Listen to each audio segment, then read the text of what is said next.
bo już mnie ścigają.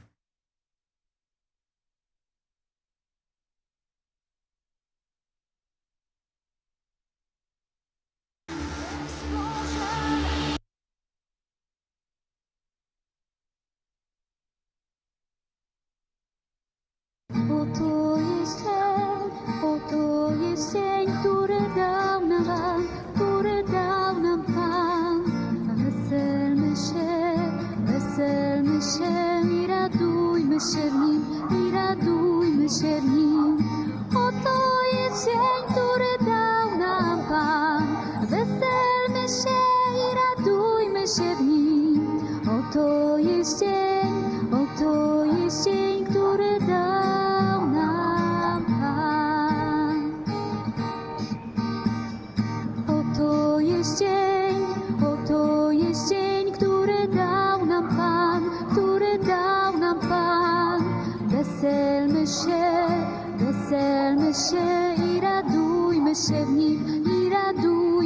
w nim, Oto jest dzień, który dał nam Pan. Weselmy się i radujmy się w nim. Oto jest dzień, który dał nam Pan.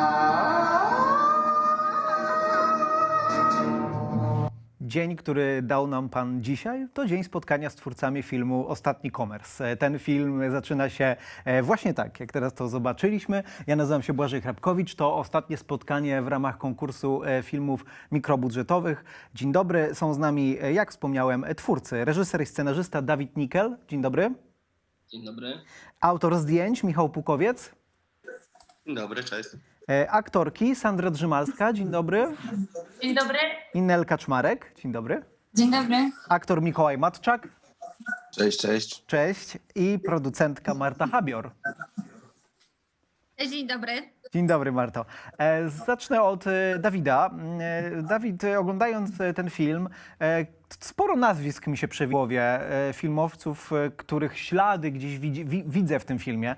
Zastanawiam się, na ile to po prostu jakieś moje osobiste skojarzenia, a na ile twoje inspiracje. Ale pomyślałem o Linklaterze, pomyślałem o Vansancie, bo miałem takie wrażenie, że jest to film, który podobnie do tych twórców próbuje opowiedzieć o młodości, o dojrzewaniu w taki nieoczywisty sposób, w takim bardziej oryginalnym stylu i z dużą dozą wrażliwości. I powiedz, czy gdzieś jakby moje myślenie jest mniej więcej zgodne z twoimi planami odnośnie tego projektu? Trochę nie do końca, aczkolwiek gdzieś tam filmy bardziej lat popkulturowe wchodziły mi po głowie. Z początek 2000, więc może bardziej bym tam szukał jakiejś inspiracji. Jasne. Aczkolwiek nie do końca też czułem, że się inspiruję jakimiś konkretnymi reżyserami. Aczkolwiek wiadomo, że to, co oglądamy, to chyba dla reżysera jest najbardziej inspirujące i nie jestem w stanie teraz powiedzieć, czym konkretnie, ale zaciąłem się. To w takim razie powiedz, w którą stronę szło twoje myślenie odnośnie tej historii? Co cię w niej najbardziej interesowało i co było twoim takim, na czym głównie się tutaj koncentrowałeś? Po prostu w kontekście takiego artystycznego w ogóle celu, jaki ci przyświecał przy tym filmie? To znaczy, żeby zacząć od początku, to jakby cały ten film powstał od tego, że to nawiązywało gdzieś do moich prywatnych doświadczeń i ja po prostu chciałem napisać historię, która była shortem na początku i jakby ja chciałem zrobić taki bardzo czuły film o odkrywaniu swojej pierwszej miłości, tożsamości i jakby to był dla mnie najważniejszy punkt, czyli odkrywanie i ta czułość do bohaterów i czułość do samego siebie i żeby to było bardzo wrażliwe. Więc to był dla mnie najważniejszy punkt tego filmu. I rozumiem, że jakby te osobiste doświadczenia, że to jest film bardzo mocno, który wyszedł z ciebie i jest przefiltrowany przez ciebie, tak? I przez twoje doświadczenia. Tak. Ale doświadczenia właśnie z czasów, kiedy miałeś tyle lat co bohaterowie? Tak, tak, dokładnie. Są też nazwa Commerce, wiele osób o tym nie wie. To jest impreza na zakończenie gimnazjum. Ja będąc w gimnazjum, to było w 2004 roku, poszedłem na swój własny commerce i cała historia się właśnie wtedy wydarzyła. Ja postanowiłem ją przepisać. Mhm. No dobrze, rozumiem, że to była bardzo osobista historia, więc nie będziesz wchodził w szczegóły, ale Dlatego trzeba zobaczyć film. oczywiście tak, w filmie widzimy to Mega. jak najbardziej przefiltrowane i ujęte w taką artystyczną formę. Zwrócę się teraz do aktorek. Zacznę może od Sandry Drzymalskiej. Sandra, to co przed chwilą powiedział Dawid, czyli powiedzmy takie czułe i to jest też coś, co ty głównie wyciągnąłeś z tego scenariusza i coś, co było takim twoim drogowskazem w pracy nad rolą, nad tym filmem? Ciężko powiedzieć, czy to było głównym drogowskazem w tym filmie, ponieważ ja od początku wiedziałam, o czym mniej więcej ten film będzie, ponieważ Dawid rozwijał scenę z tego filmu w szkole Wajdy, więc ja byłam od początku w tym projekcie i jakoś bardzo, powiem szczerze, że bardzo temu zaufałam i gdzieś mnie to intrygowało. Jak o jakieś takie, tam jest, intrygowała mnie jakaś taka sensualność i takie niedopowiedzenie odkrywania swojej seksualności, że to jest taki też świat, którym rzadko w Polsce głównie, rzadko się opowiada o nastolatkach tacy, jacy są współcześnie. I myślę, że to w tym filmie jest bardzo dobrze odzwierciedlone. Też jeśli chodzi o sposób ich bycia, szukania swojej tak naprawdę tożsamości, poszukiwania siebie, doświadczenia pierwszych miłości. I też jakiegoś takiego w tym czasie jest, moim zdaniem, odbywa się w człowieku taki bardzo duży przeskok emocjonalny i rozwój jakby swój tożsamościowy, więc dla mnie o tym był ten film i podobało mi się też właśnie to, że on jest w sposób nienachalny, opowiada o ważnych rzeczach, o pewnym etapie naszego życia. Mhm. Mikołaj Matczak. Sandra przed chwilą powiedziała o tym, że zaintrygowała ją pewne niedopowiedzenie, sensualność też tego filmu. Co ciebie zaintrygowało w tym projekcie i jak spojrzałeś też na swojego bohatera? Kim on dla ciebie się stał, kim on dla ciebie jest? Jedna z takich najważniejszych rzeczy, mi się wydaje, to było też zmierzenie się z czymś takim, co jest gdzieś w jakimś stopniu od prywatności mojej najdalej. I bardzo chciałem się z tym zmierzyć też aktorsko, gdzie poznając to, Dawid w ogóle bardzo fajną rzecz zrobił, bo zanim zaczęliśmy kręcić, zrobiliśmy sobie taki wyjazd na Mazury, żeby, że tak powiem, lepiej się poznać wszyscy i tak dalej. Głównie z Michałem też bardzo dużo rozmawiałem i mieliśmy, żeby się poznać, żebym ja też zrozumiał ten świat, prawda? Żeby też zrozumieć, jak działa umysł młodego chłopaka, który szuka całkowicie seksualności swojej i jest w jakiejś takiej rozterce i nie do końca wie czego chce, prawda? I gdzieś jakoś tym się też szukałem, kierowałem, żeby znaleźć jakiś taki poziom wrażliwości u tego chłopaka, u Tomka. I to było też dla mnie naprawdę ciekawym wyzwaniem, bo nie dość tego, jeszcze też pierwszy raz w życiu byłem ścinany na łyso, co też nie było na samym początku łatwe, dosyć dla mnie, ale ostatecznie wyszło, że bardzo, bardzo mi się to spodobało i jestem bardzo zadowolony w ogóle z tej pracy, bo bardzo dużo się nauczyłem też tym, co jest w ogóle też dla mnie naprawdę fajne, jeżeli chodzi o mikrobudżet, to, że tak jak w większych produkcjach, które dostają bardzo dużo pieniędzy, prawda, na film, ludzie często nie podchodzą z ogromną pasją do filmu, że mają coś takiego, że robią to, załóżmy, stricte pod pieniądz, a ja zauważyłem, że na planie tego naszego filmu było coś takiego, że każda osoba, niezależnie od tego, czym się zajmowała, każdy po prostu strasznie chciał zrobić ten film i każdy w to wierzył i i podążał jakoś.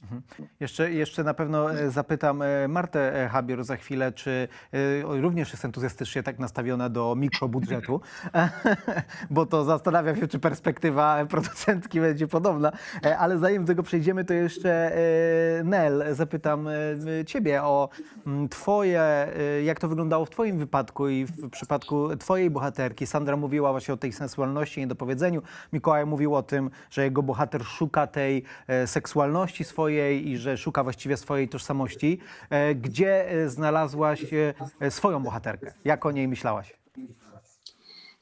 Dla mnie Oliwka przede wszystkim jest bardzo, bardzo dobrym człowiekiem, która jest odważna i pragnie swojego, a Dawid to, w jaki sposób pokazał Oliwię, ona jest pewną częścią uniwersum, które każdy może podpisać pod siebie, a z drugiej strony jest osobą, która się nieustannie rozwija i jest bardzo odważna i myślę, że nic nie byłoby dla niej aż tak dużym zaskoczeniem. No, czy to będą jakieś problemy domowe, czy nie, czy cokolwiek by to nie było, jest to bardzo odważna osoba, która myślę, że cały czas pnie do przodu. I to jest Oliwka dla mnie.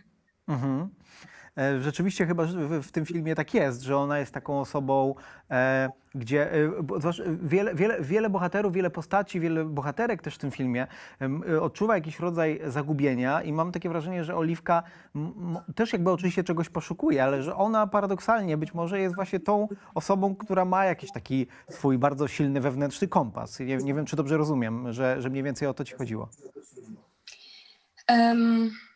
Miałam bardziej na myśli to, że jest to bohaterka, która sobie tak samo dobrze poradzi, będąc sama ze sobą, jak i wsparciem, którego paradoksalnie może nie mieć. Jakim był na przykład komik. Czyli taka po prostu bardzo niezależna osoba i podmiotowa. Tak, oczywiście. Że większość z nich jest tam zagubiona i to też jest chyba to najciekawsze, że młodzi ludzie są zagubieni i potrzebują jakiegoś drogowskazu, a tego drogowskazu nigdzie nie mają. Są puszczeni na głęboką wodę i nie wiedzą, co mają robić, więc jakby to jest ważne i wspólne dla nich wszystkich, że oni po prostu nie wiedzą, jak się odnaleźć w rzeczywistości, kiedy odkrywają swoją pierwszą miłość, swoją orientację, swoje pierwsze jakieś działanie, więc jakby zagubienie towarzyszy im wszystkim, moim zdaniem. Tak, z pewnością, no tylko po prostu mam wrażenie, że najciekawsze jest w tym wszystkim, jedną z najciekawszych rzeczy w tym filmie jest to, że oni trochę inaczej odpowiadają na to zagubienie. Inaczej troszeczkę sobie próbują z nim radzić. I rzeczywiście z tego, co mówiła Nel i z mojego też odbioru wynika, że być może Oliwka jest tą osobą, która jakoś radzi sobie w miarę dobrze, w tym sensie oczywiście mamy takie wrażenie, że ona ma w sobie tę siłę po prostu, tak? I że ona po prostu sobie poradzi, ale oczywiście zagubienie jest jak najbardziej właściwe wszystkim bohaterom.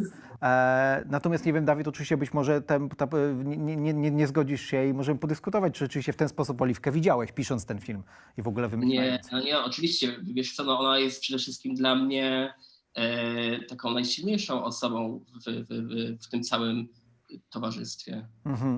Czyli to dobrze, że reżyser i aktorka są zgodni pod tym względem, bo to byłoby niepokojące, gdyby rzeczywiście, zwłaszcza po powstaniu filmu, było inaczej. Ten film, ja też wspomniałem wcześniej o tym Vansancie, dlatego że to raczej było takie skojarzenie wizualne. To znaczy mam wrażenie, że ten film sobie ma tak, ze względu na to, jak pracuje w nim kamera, jak jest zmontowany, on sobie tak płynie. Jest taki ma taki bardzo posuwisty rytm i ta sensualność, to wszystko mi się właśnie gdzieś z takim kinem trochę w stylu Vansanta i jego podejścia do młodzieży skojarzyło, ale właśnie o tę stronę wizualną bym teraz zapytał, o to właśnie jakimi środkami chcieliście osiągnąć właśnie tę estetykę i właśnie ten rytm filmu. I tutaj może zacznę od autora zdjęć, od Michała Pukowca, ale oczywiście to jest pytanie i do ciebie, Michał, i do ciebie, Dawid. Jaki był pomysł po prostu na to i na czym wam to zależało? No mi na pewno zależało na tym, że przez to, że opowiadamy o świecie dosyć znanym polskim widzom, czyli o blokowisku i on zawsze jest przedstawiony w dosyć taki szary sposób i smutny. Ja chciałem, żeby ten świat był właśnie na kontrze do tego, czyli kolorowy i to jakby była pierwsza ważna rzecz. Druga ważna rzecz, żebyśmy byli cały czas blisko i żeby ten dotyk był bardzo, bardzo ważny.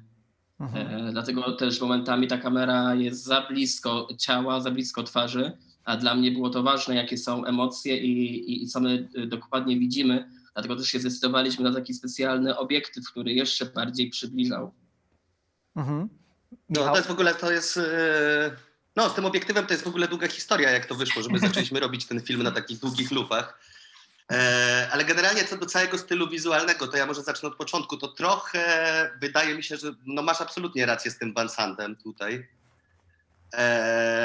I on nie był jakąś taką bardzo dużą inspiracją, natomiast no jakby ten sposób opowiadania kamerą jest na pewno taki mocno sugerujący jakby inspirację jego dziełami. Natomiast tu też jest kwestia taka, że my z Dawidem robimy bardzo dużo fotografii. Ja już teraz trochę mniej może statycznej fotografii, ale swego czasu robiłem bardzo dużo. Dawid robi fotografię cały czas i mieliśmy pewną łatwość, bo to jest nasz też pierwszy projekt, więc my z Dawidem trochę budujemy dopiero swój język. Jakby teraz już jesteśmy tam jakąś kolejną rzecz robimy, więc dopiero ten nasz język taki wspólnego działania się gdzieś tam buduje dopiero. Natomiast no tak, no blisko i ciało. To są dwa cały czas takie teksty, które gdzieś tam się przewijały, jak się przygotowywaliśmy do filmu, to były dwie takie rzeczy, które były dla Dawida ważne, żeby uzyskać też ten moment takiej aż niezręczności momentami w sytuacjach, że jakby nie chcesz tych sytuacji oglądać pomiędzy tymi ludźmi. To znaczy znasz je z własnego doświadczenia i jak oglądasz je w takiej skali na ekranie, to po prostu czujesz pewien dyskomfort z tego, że zaglądasz w czyjeś prywatne życie i to jest właśnie sytuacja z tym obiektywem, o którym Dawid mówi, że jakby główny pomysł na film był taki, że jesteśmy bardzo blisko tych bohaterów, co jakby tutaj akurat na przykład realizacja mikrobudżetowa bardzo nam pomogła, no bo jakby moje zapędy operatorskie zostały mocno stłamszone jakby budżetem. Nie Sandra by mogła powiedzieć i Nel i Mikołaj, ale że było nas po prostu bardzo mało, więc ta kamera była mała, robiliśmy to na Alexie Mini z bardzo małymi obiektywami, bardzo ograniczonym składem, cały mój team kamerowy to było chyba 4 osoby, znaczy w ogóle oświetleniowo-kamerowy przez większość filmu poza dużymi scenami i że to chyba dało nam trochę taką możliwość bycia aż tak nieprzyzwoicie blisko tych niektórych sytuacji, mam wrażenie, przynajmniej jak oglądam ten film jeszcze, wczoraj sobie go oglądałem jeszcze raz, więc jakby, no i tak, no. Czyli też rozumiem, że zależało wam na tym, żeby trochę też nas jako widzów postawić w takiej sytuacji lekkiego dyskomfortu. Tak. Zdecydowanie. A skąd, dlaczego wam, co w waszym takim myśleniu właśnie o tym filmie chcieliście przez to uzyskać? Jaki był tego taki cel? Wiesz co, ja mam wrażenie, że po prostu my tak bardzo chcemy lecieć po tej takiej czułości, wrażliwości i po tym takim dotyku, że to wszystko, śmialiśmy z Dawidem, że to jest że ten film jest o takim momencie, jak dwóch chłopców siedzi tam w wieku, nie wiem, 12-15 lat na moście, rzucają kamieniami do wody i jeden trąci drugiego nogą. I nie wiesz, czy to jest specjalnie, czy to jest przypadek, czy tam jest jakaś emocja. I to była taka główna myśl przewodnia, która jakby dla nas, która była w tym filmie, ale to są takie sytuacje, które są takimi bardzo indywidualnymi sytuacjami pomiędzy tymi hipotetycznymi chłopcami, więc jakby W ogóle troszeczkę staraliśmy się być, wiesz, jakby wyłapywać te momenty, których normalnie jako widz nie byłbyś w stanie zauważyć, bo one się wydarzają tylko pomiędzy tym dwójką bohaterów. Dlatego wydaje mi się, że tak bardzo blisko tej sytuacji chcieliśmy być. Mi się też wydaje, że jak jesteś zakochany czy zauroczony w kimś, to te mikroruchy są dla ciebie tak gigantyczne, że ja chciałem po prostu te gigantyczne ruchy zobaczyć na całym ekranie, bo normalnie jak z kimś przebywasz, to ta osoba cię dotknie, to jest to dla ciebie nic, a jak do tej osoby coś czujesz, to ten dotyk jest dla ciebie po prostu czymś takim ogromnym, więc ja chciałem jakby na to zwrócić uwagę, na te mikrodetale, ruchy, rzeczy, żeby je właśnie wyciągnąć, bo one były dla mnie bardzo ważne. No dobrze, to teraz nadszedł czas, żeby producentka Marta Habior opowiedziała nam o swoim zachwycie tym, że budżet był mikro. Mamy ciężki rok za sobą, pandemiczny, To prawda. więc wolałabym się skoncentrować na plusach Oczywiście. produkcji mikrobudowej. Oczywiście. A takie niewątpliwie są. I to, o czym powiedziała Sandra, to, o czym powiedział i Mikołaj, i Michał. Michał, miałeś 5 osób, a nie 4. By the way. Przepraszam. Momentami nawet 7 albo 8. Bardzo, bardzo dobrze. Producentka precyzja pilnuje przekazu, komunikatu. To jest to, że faktycznie, słuchaj, no bo tam byli sami debiutanci, oprócz realizatora dźwięku, mam nadzieję, że słychać. wszyscy byli absolutnie w 100% zaangażowani. I to jest taki powiew świeżości, dla mnie też był. I wiesz, i to ci daje też paliwo do kolejnych projektów innych. Jak widzisz, że grupa ludzi, wcale nie taka mała znów, Michale, bo było nas około 40 osób, daje z siebie absolutnie wszystko każdego dnia, żeby opowiedzieć tą historię. I wszyscy są zaangażowani i w swoją codzienną pracę, ale też w historię i w scenariusz. Wszyscy wiedzieli, o czym to jest film, wszyscy pytali. O, coś się dzieje z moim połączeniem, słyszycie mnie? Tak, słyszymy. Wszystko jest w porządku. Super, wszyscy pytali Dawida, jeśli nie rozumieli, jaki jest wydźwięk danej sceny, o czym ona opowiada. Mhm. O, teraz chyba nam ucięło Martę. Tętkę nam ucięło. Słyszycie mnie? O, teraz Tak. słyszymy. Przerwało na chwilę. Ostatnich kilku zdań nie słyszeliśmy. Okej, czy teraz mnie dobrze słychać? Tak, słyszymy cię teraz. A ty nas słyszysz? Wszyscy byli, tak, ja was słyszę. Wszyscy byli zaangażowani w powstawanie filmu i w historię. Wiesz, mógłbyś zaprosić tutaj dzisiaj każdą osobę z ekipy Michała, mógłbyś zaprosić dyżurnych i oni też opowiedzą ci, o czym to jest film. Mhm. To rzeczywiście brzmi jak dobry sposób pracy nad filmem. Skoro jesteśmy przy tobie, Marta, to jeszcze ci dopytam, co dla ciebie było najistotniejsze w tej historii? Co sprawiło, że pomyślałaś, świetne, robimy to?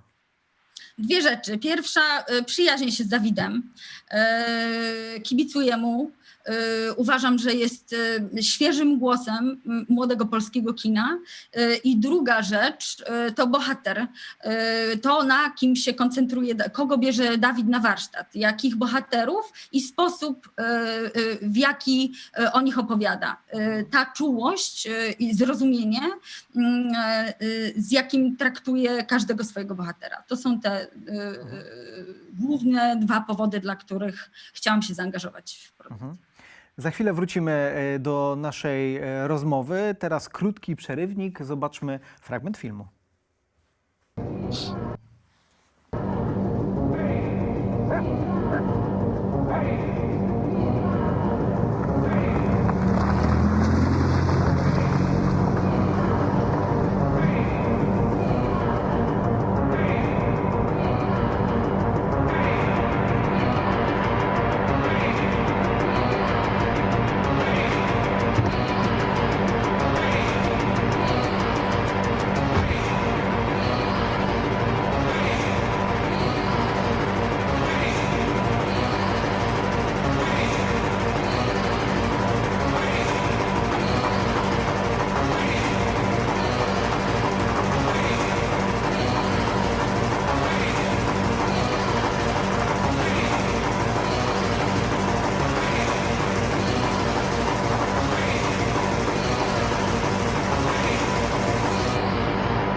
to. To był fragment filmu Ostatni Komers. Z jego twórcami właśnie rozmawiamy. Oczywiście konkurs filmów mikrobudżetowych. Michał i Dawid powiedzieli o tym dyskomforcie, w jaki chcieli wrzucić, w taki stan dyskomfortu chcieli wprowadzić nas, widzów, że jesteśmy trochę zbyt blisko czasami. Bardzo chętnie się dowiem i tutaj mówię do aktorek i do aktora, czy było też tak, że w związku z tą bardzo sensualną stroną tego filmu, intymną, czy było też trochę tak, że wy musieliście oswoić się z tym, może oswoić swój własny dyskomfort, oswoić się też ze sobą i jak właściwie ten proces przebiegał? Może od Nel zaczniemy teraz. No mi się wydaje, że ten dyskomfort myślę, że był przez długi czas na początku, wiadomo, ale jednak sam fakt, że zaczęliśmy zdjęciami w Jeleniej Górze, mieszkając w domkach, rozmawiając ze sobą codziennie do 3-4 nad ranem, sprawił, że jakiekolwiek bariery się przełamały i czując niesamowitą jakąś taką bliskość i zrozumienie między sobą, tego dyskomfortu podczas zdjęć się nie czuło moim. Oj, zniknęłaś nam? O, teraz cię słyszymy. Przynajmniej ja nie miałam aż takich, że tak powiem, paraliżujących momentów. No, był ze mną Michał na planie, był Dawid, Mikołaj, Sandra, cały czas był ktoś, o kogo można było się zahaczyć. No i Dawid, który nas cały czas prowadził i dokładnie wiedział, co robi. No. Mikołaj? Znaczy ja myślę... przepraszam. Nie, no jak masz coś, jak coś chcesz wrzucić, to dawaj, Michał. Znaczy, bo ja chciałem tylko powiedzieć, że taką... Że rzeczą, na którą warto zwrócić uwagę, jak już rozmawiamy w ten sposób, jest to, że Dawid też bardzo starannie nas wszystkich dobierał. To znaczy poza obsadą, ale też jakby jeżeli chodzi o ekipę techniczną, kostiumy, każdy poszczególny pion jakby był dobierany nie tylko ze względu na swoje zdolności artystyczne, ale też taką komunikację z innymi i my mieliśmy tam po prostu super klimat na planie od pierwszego dnia zdjęciowego, w sensie, że wszyscy się polubiliśmy, wszyscy bardzo podobne charaktery, więc to się po prostu... Był niezły freak show tam. To prawda, no. to prawda. Prawda. I jeszcze właśnie to, że zaczęliśmy od tych zdjęć, o których Nel powiedziała, że pojechaliśmy ekipą do Jeleniej Góry, gdzie spaliśmy w jakimś amerykańskim kempingu, w domkach takich w stylu jakiejś, wiesz, pustyni w Colorado gdzieś jakichś takich, więc to na pewno też jeszcze zacieśniło bardziej tą ekipę, więc my przelecieliśmy przez to właściwie jak klasa w szkole, nie? Przez semestr, przez ten film trochę. Nic tak... Przepraszam, bo tak przerwałem. Nie, proszę bardzo, oczywiście. spoko, Nic tak pewnie. nie zacieśnia więzi jak domki w stylu pustyni w Colorado. Wszyscy to wiemy. Mikołaj. No generalnie ja ogólnie jestem raczej typem człowieka, co bardzo lubi wyzwania takiego rodzaju, których jeszcze nie robiłem, a zagranie takiej postaci było dla mnie o tyle ekscytujące, że bardzo chciałem się z tym zmierzyć i w ogóle nawet mi nie przychodziło coś takiego do głowy za bardzo, czy się stresuje, czy się nie stresuje, to akurat w ogóle nawet nie wiem, jakoś to poboczna rzecz, ale po prostu no super doświadczenie w ogóle czegoś takiego, bo też przynajmniej poznaję siebie, swoje możliwości i to, na ile mogę przekraczać, że tak powiem, swoje granice, bym to tak nazwać, się wydaje. Sandra? Już. Tak. I Dawid jest przede wszystkim osobą, która bardzo ufa aktorom i daje im bardzo dużo wolności, co sprawia, że ja miałam taką swobodę, że mogłam po prostu, on to trzymał, ale ja mogłam dać bardzo dużo z siebie, bardzo dużo proponować, co też lubię bardzo w pracy, bo wtedy to jest jak najbardziej naturalne i realistyczne. I ja wczoraj po raz pierwszy widziałam ten film w całości. I dla mnie to było bardzo zaskakujące, że te postacie naprawdę są,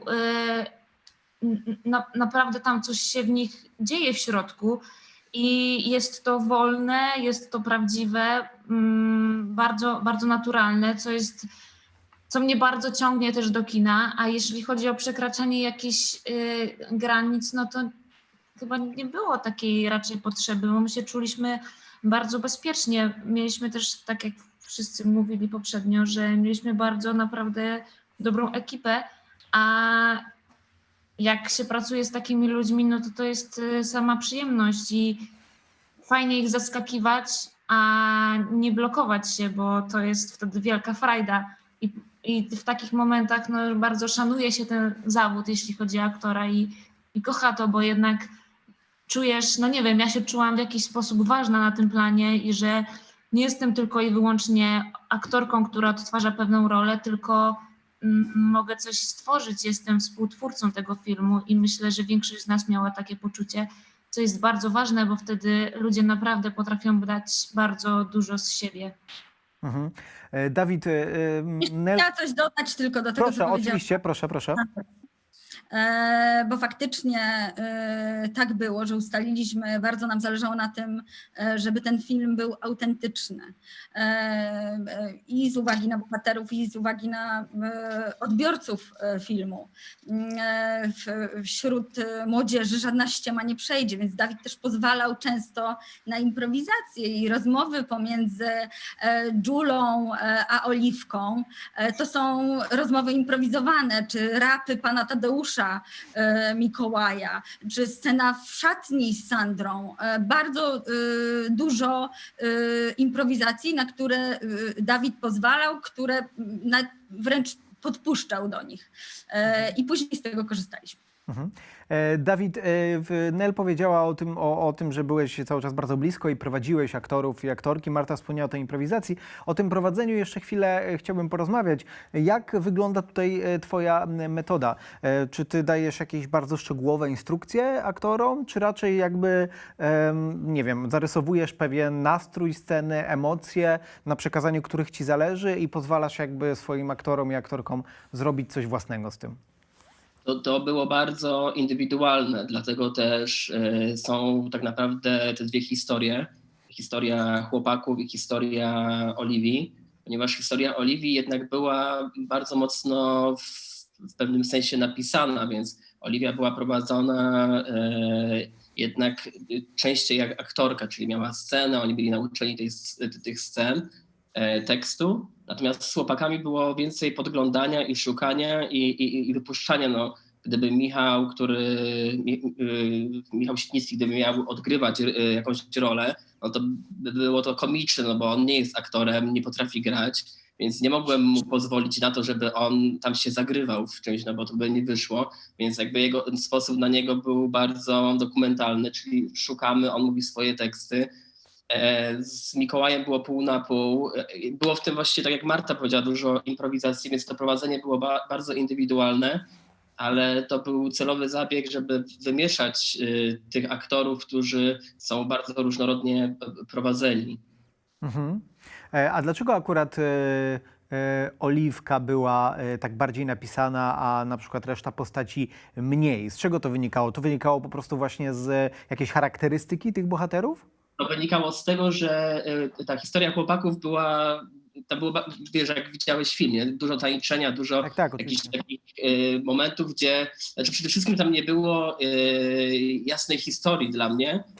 To było bardziej nastawione na właśnie tą sensualność i ja potrzebowałem jakąś taką historię drugą, która wprowadzi jakąś taką, tak mi się wydawało wtedy pisząc, dynamikę w opowiadaniu, więc stąd wynika to, że to są dwie takie różne historie, ale jednak gdzieś tam bardzo podobne do siebie. Mhm. A czy Nel podchodziła do ciebie na planie i mówiła: Dawid, też bym chciała trochę poimprowizować, dlaczego oni mogą, a ja nie? Nel była taką osobą, która cały czas podchodziła i to też chciała ze mną rozmawiać. Czy chciała improwizować? Nie, bo ona nie była na tych scenach, gdzie oni improwizowali. Znaczy, nie no, ale myśmy z Nel też improwizowali. Tam też było tak, że było to wszystko zróżnicowane, ale no sobie to nie, to Nel musi odpowiedzieć. Ale Nel przede wszystkim była napisana, historia Nel, ten fragment filmu jest adaptacją, ma być czysto, a nie cieplak. Tak. Więc może to jest odpowiedź na twoje pytanie. Mhm. Nel?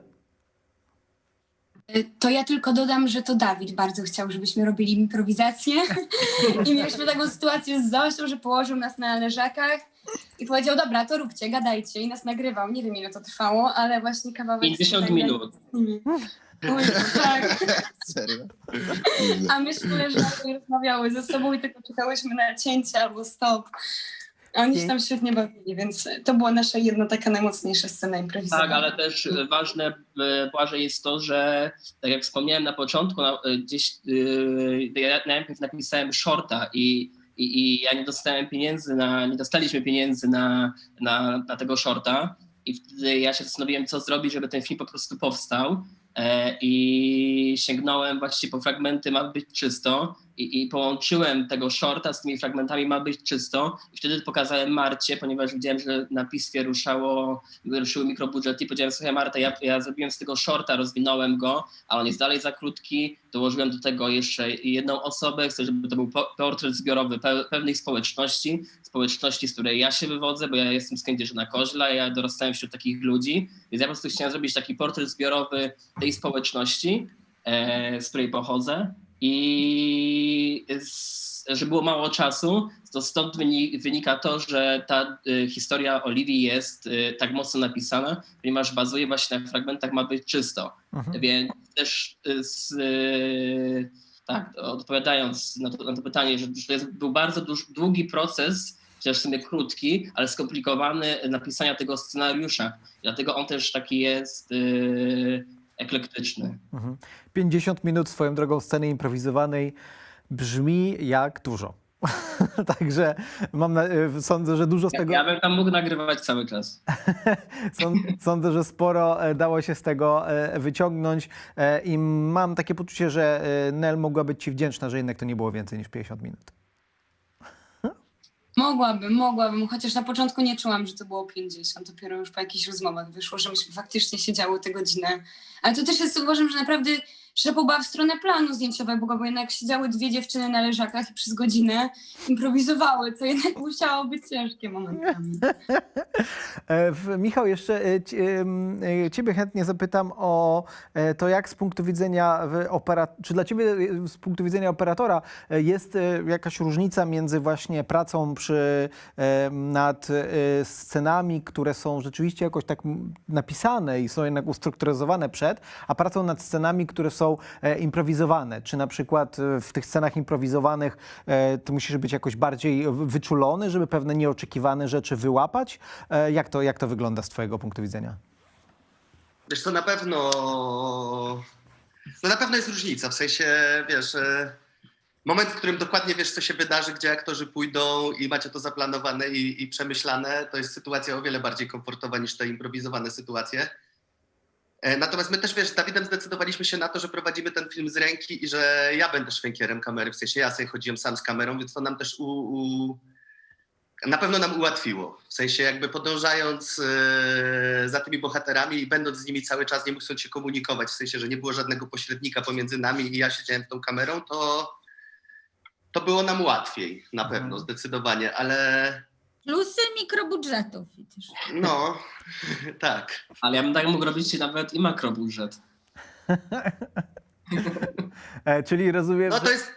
Mów, proszę. Nie, bo chodzi mi o to, że jakby a propos tego, co Dawid powiedział, żeby gdzieś tam, wiesz, bo jeździmy sobie teraz na zdjęcia z Dawidem do innego projektu i powoli tak się zastanawiamy, że my moglibyśmy właśnie przekopać troszeczkę tą metodę robienia pełnometrażowych filmów na troszeczkę inną, że Commerce nam otworzył też, wiesz, drogę do myślenia w ogóle o takich rzeczach, że na przykład nigdy w życiu nie chcielibyśmy już realizować sceny imprezy czy sceny klubowej ze statystami. My chcemy to grać na żywo, tak jak to zrobiliśmy w Commerce, tak jak robimy to teraz w dokumencie, który robimy z Dawidem, że wchodzimy do pełnych knajp ludzi, tam jest 1000 osób, my wchodzimy z kamerą i gramy. No już teraz nie ma. No teraz już nie, no ale udało nam się załapać na parę takich imprez, czekamy aż się skończy pandemia i że to chyba będzie taka nasza trochę metoda działania z Dawidem, ja myślę po prostu. Mocno improwizowana. W sensie my w ogóle nawet jak pracowaliśmy na planie, to troszeczkę robiliśmy to tak, że wiesz, że jakby pierwsze próby aktorskie były takie, że ja zakładałem bardzo szeroki obiektyw, Dawid pracował z aktorami, a ja w ogóle nie kadrując, po prostu przechodziliśmy sobie całą tą scenę, oglądając ją w podglądzie, ale już przez oko kamery i dopiero decydowaliśmy, że okej, dobra, tutaj ten obiektyw ciągniemy to w jednym ujęciu albo ciągniemy to w dwóch. Dużo było w ogóle takich sytuacji, gdzie mieliśmy zupełnie inaczej zaplanowane te sceny i myśleliśmy, że będziemy robić tam jakieś, nie wiem, przebitki, detale i inne rzeczy, a potem się okazywało, że wchodziliśmy w scenę i żywioł nas tak poniósł, że robiliśmy po prostu mastershota 3-minutowego, szliśmy z bohaterami i okazywało się, że to jest dużo bardziej prawdziwe w momencie, kiedy tego nie tniemy i nie udajemy po prostu jakichś takich, wiesz, fałszywych przebitek, nie? Więc jakby Też na to... troszeczkę przy robieniu tego filmu nie było właściwie różnicy, czy my mamy te sceny zaplanowane, czy je improwizujemy, nie? Że jakby cały czas sobie gdzieś tam płynęliśmy po prostu z tym flow. Dawid? Znaczy też by nie było na to czasu, bo myśmy mieli tyle scen, 18 dni zdjęciowych, Więc gdybyśmy chcieli każdą z tych scen opowiadać w sposób na 6 ustawień kamery, to byśmy nie zdążyli, by nic z tego filmu nie wyszło. Więc też momentami byliśmy zmuszeni do tego, żeby tak prowadzić aktorów, że odpalamy kamerę i lecimy, bo czas był bardzo ważny. Moi drodzy i moje drogie, dziękuję wam bardzo za tę rozmowę. Byli z nami twórcy filmu Ostatni Komers, który bierze udział w konkursie filmów mikrobudżetowych. Dawid Nykiel, Michał Pukowiec, Marta Habior, Mikołaj Matczak, Sandra Drzymalska i Nel Kaczmarek. Dziękuję. Dziękuję. Dzięki. Dziękujemy. Dziękujemy. Ja również Państwu dziękuję. To było ostatnie spotkanie z twórcami w ramach konkursu filmów mikrobudżetowych. Zapraszam jeszcze na młodą galę, którą będę miał przyjemność poprowadzić wraz z Kają Klimek, więc do zobaczenia wtedy. Miłego dnia.